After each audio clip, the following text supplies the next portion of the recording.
E o CNN Agro desta terça-feira entrevista aquela pessoa maravilhosa que foi ministro da Agricultura, Roberto Rodrigues, que também é embaixador da FAO, da Organização das Nações Unidas para a Alimentação, além de ser professor emérito do curso de agronegócios da FGV. Doutor Roberto Rodrigues, muito obrigada pela presença, um prazer recebê-lo aqui.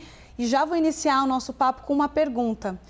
A gente está vendo um mundo mais protecionista comercialmente. Como o agronegócio brasileiro tem conseguido driblar esse protecionismo e a gente pensar em futuro, em desenvolvimento econômico do Brasil? Bem-vindo. Bom, primeiro, obrigado pelo convite, é um prazer estar com vocês aqui. A tua pergunta é uma pergunta permanentemente incomodativa para todos nós, né? Nós estamos preparados, estamos enfrentando essa parada com competência. Veja só, no ano 2000, por exemplo, 25 anos atrás, 26 anos atrás, o agronegócio brasileiro exportou 20 bilhões de dólares. No ano passado, 170 bilhões de dólares. É uma coisa fantástica. Esse crescimento é o único no planeta em tão pouco tempo. Então, o Brasil tem feito um trabalho realmente relevante em termos de competitividade e eficiência com o quê? Tecnologia, cada vez mais implementada, tropical. E essa foi a grande vantagem nossa. Até os anos 80, quando nós importávamos 30% da comida que consumimos no Brasil, a nossa tecnologia era temperada. Porque o mundo tinha uma agricultura temperada. A Embrapa virou essa chave para o tropical e desde aí nós fizemos um processo muito mais interessante, inclusive de sustentabilidade nessa produção. Então hoje nós estamos preparados para avançar cada vez mais, porém essas coisas mudam, né? Você falou em questão geopolítica, as ações que acontecem no mundo desenvolvido, há um recrudescimento do protecionismo, claro. O próprio acordo da União Europeia e Mercosul não saiu até hoje por causa disso, que é um protecionismo muito grande na Europa. Os americanos querem essas tarifas complicadas. Outros países começam a cobrar tarifas também. A própria China agora criou uma tarifa para a carne brasileira, que não havia até recentemente. Então, é um processo dinâmico ao qual temos que estar atentos o tempo inteiro.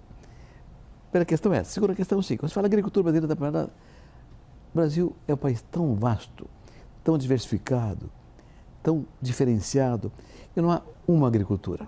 Tem várias agriculturas. Você não pode comparar o agricultor de uva da Serra Gaúcha com o agricultor de soja de Rondonópolis, ou de café do Espírito Santo, ou de fruta no Nordeste do país. Então, cada região tem suas características e seus problemas. O importante é estar atento a cada um deles, estar sempre atendendo as demandas que estão surgindo. O senhor levantou a bola aí sobre as salvaguardas chinesas e outras tratativas até fitossanitárias. A própria União Europeia. E a União Europeia. Hoje mesmo, a gente vai falar daqui a pouco do presidente da França, que tem reclamado insistentemente sobre questões de barreiras fitossanitárias. E o Brasil já demonstrou tecnicidade para comprovação, avanço em certificação digital. Como que o senhor vê a competitividade do Brasil diante dessas barreiras políticas, econômicas que outros países parceiros têm? Em termos de barreiras tarifárias, as coisas são complexas porque tem uma demanda central nesse processo aí, que é o tema da agregação de valor. As tarifas sobem à medida que se agrega valor. Por exemplo, se você exporta café em grão, não tem tarifa para a Europa.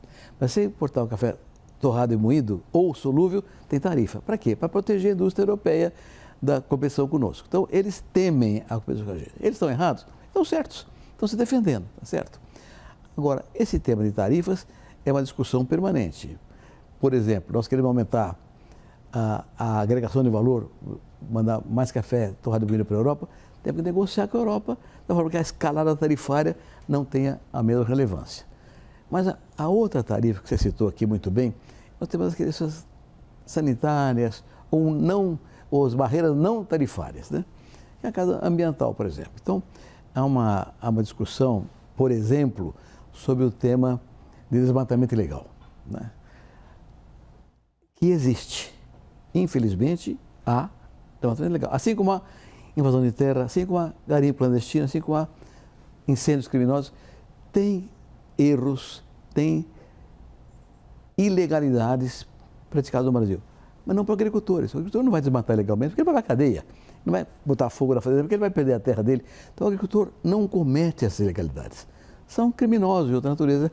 Mas o concorrente abusa do desconhecimento da sua população e coloca uma mistura, coloca essas ilegalidades como sendo atribuídas ao agricultor brasileiro. Isso mexe com a imagem da gente e perturba o consumidor interno lá da Europa, lá de outros países, que não sabem de onde que vem aquela soja ou aquela carne. Não é da Amazônia. Não é da Amazônia, mas como existe uma coisa legal, como existe ilegalidade, o concorrente cria essa confusão na cabeça do consumidor. Então, qual é a solução? A solução é uma só, é acabar com o que é ilegal. Então, nós não podemos admitir desmatamento ilegal. Tem que acabar com isso. Invasão de terra é crime? Tem que acabar com isso. O que é crime tem que ser eliminado. Não pode ter tempo para eliminar lá na frente. Esse é um ponto central, porque eliminadas essas ilegalidades, o agro brasileiro surge na verdadeira grandeza que tem, que é sustentável, competitivo e eficiente. Vou dar um número para você que é fundamental nesse aspecto. Grãos. Né?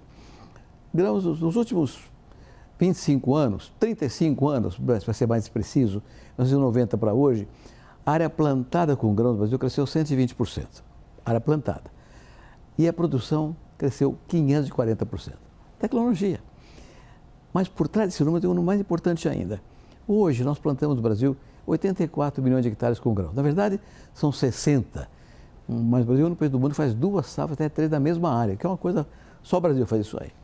Então, são 60 milhões de hectares. Se nós tivéssemos a produtividade que temos hoje, em 1990, precisaríamos de mais 125 milhões de hectares para a safra desse ano. Ou seja, nós preservamos 125 milhões de hectares. Portanto, não há nada mais sustentável do que a nossa atividade produtiva. Mas tem o desmatamento legal, tem a invasão de terra e o concorrente mistura as estações para perturbar a gente. Então tem que acabar com o ilegal.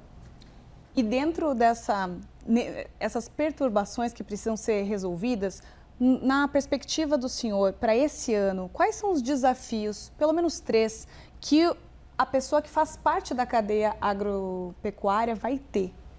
Bom, esse ano nós temos um problema grave que é renda, né? Os custos estão muito altos, taxa de juros insuportável, 20% ao ano, a taxa de juros, a agricultura não consegue pagar isso. Os preços estão muito baixos, porque as ofertas mundiais cresceram. Então, você tem custo alto, preço baixo, você tem uma situação gravíssima de sustentabilidade econômica. Então, quem vai acertar? Quem tiver produtividade alta. Agora, a produtividade é função da tecnologia e do clima. Então, você não comanda o clima. A tecnologia você comanda, mas o clima você não comanda. Então, quem tiver sorte com o clima, usou a tecnologia boa, vai ter uma safra boa, com produtividade alta e vai sair no azul. Quem, por qualquer circunstância, seca, geada, qualquer circunstância, teve um problema climático que inibiu a produção, vai ficar no vermelho. Nesse caso, tem que haver várias soluções. Mas a primeira delas, Isa, há anos eu luto por esse negócio, é o seguro rural. Né? O crédito rural é importante, porque todo país do mundo o crédito é que alavanca a agricultura, sobretudo na área de investimentos, mas é preciso que haja seguro rural. O ano passado, aquele desastre no Rio Grande do Sul, aquela enchente gigantesca, violenta. O ano anterior, geada no café, que afetou a produção de café. O seguro rural acaba com esse problema, estabiliza a renda e a vida segue placidamente. Um desastre agrícola de seca, por exemplo, quebra o produtor, mas quebra o banco, quebra a máquina agrícola, ele não paga o adubo que ele não paga, quebra a farmácia da cidade que ele não paga as suas contas. Então, o seguro rural é a base de um processo de estabilização da renda e liquida problemas de qualquer natureza da agricultura para sempre. Esse é um ponto. Eu criei o seguro rural, a primeira coisa que eu me disse é que eu criar o seguro rural. Mas ainda hoje não tem nem 7% da agricultura brasileira segurada, porque o governo não faz a parte dele na subvenção ao prêmio. Então tem que haver uma ação consistente de governo para que o seguro rural funcione e um desastre como esse desse ano será superado com facilidade. Está dado o recado. Ministro, sempre ministro, não é? Dr. Roberto Rodrigues com a gente aqui. Muito obrigada pela participação, foi um prazer recebê-lo e a gente vai conseguir conversando. Suas ordens sempre, viu? Obrigado. Obrigada.